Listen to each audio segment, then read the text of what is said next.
You ask Tiger to calculate. This deals with linear inequalities with one unknown. The final result is x equal or smaller than 5. Let's solve it step by step.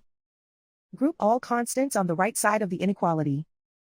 Subtract 2 from both sides.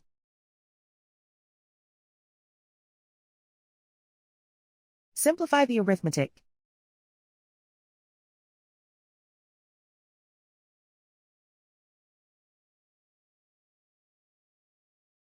Isolate the x.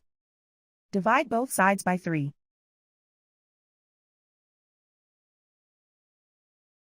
Simplify the fraction.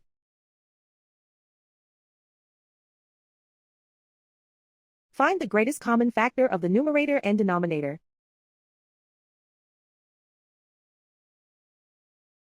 Factor out and cancel the greatest common factor.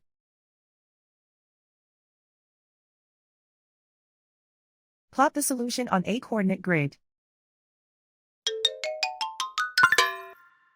And so the final result is x equal or smaller than 5.